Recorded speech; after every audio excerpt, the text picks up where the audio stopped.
అమరావతి రాజధాని భూములకు మరోసారి భూసేకరణ భూ సమీకరణ చేయడంపై మంత్రి నారాయణ స్పష్టత ఇచ్చారు.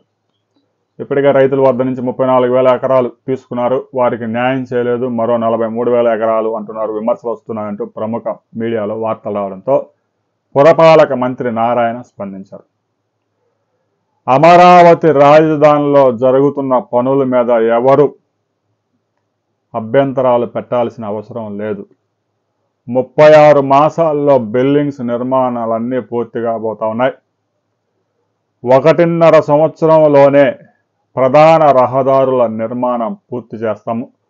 2 సంవత్సరాల్లో రైతులకు ఇచ్చిన లేఅవుట్ ప్లాట్లలో కూడా రహదారులు నిర్మించే బాధ్యత మాది. టెండర్స్ కూడా పిలిచాము.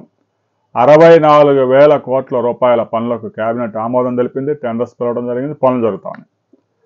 పనులు శరవేగంగా జరుగుతూ ఉన్నాయి. మే చివరి నాటికి 30,000 మంది కార్మికులు, భారీ యంత్రాలు 3,000కు పైగా భారీ యంత్రాలతో పనులు జరగబోతా ఉన్నాయి.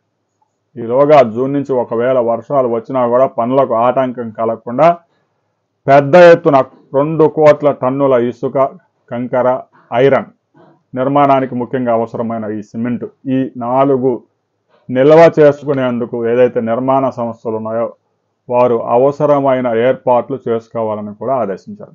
ఎందుకంటే జూన్ నుంచి వర్షాలు మొదలవుతాయి కాబట్టి పనులకు కొంత ఆటంకం కలిగే అవకాశం ఉంది.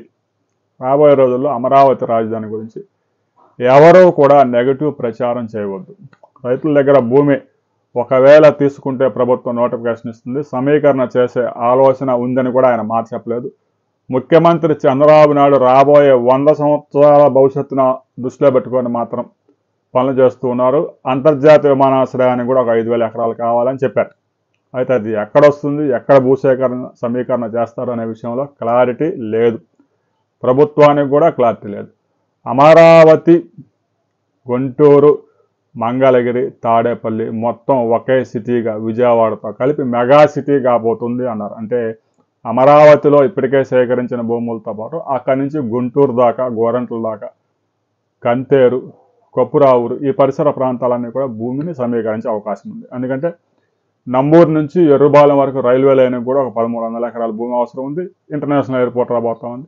ప్రభుత్వ అవసరాలకే 12,000 నుంచి 13,000 ఎకరాలు భూమి అవసరం ఉంది. రాబోయే రోజుల్లో భూమి ఏ ప్రాంతంలో సమీకరణ చేయబోతా ఉన్నారు అనే వివరాలతో మనం మరో వీడియోలో తెలుసుకుందాం.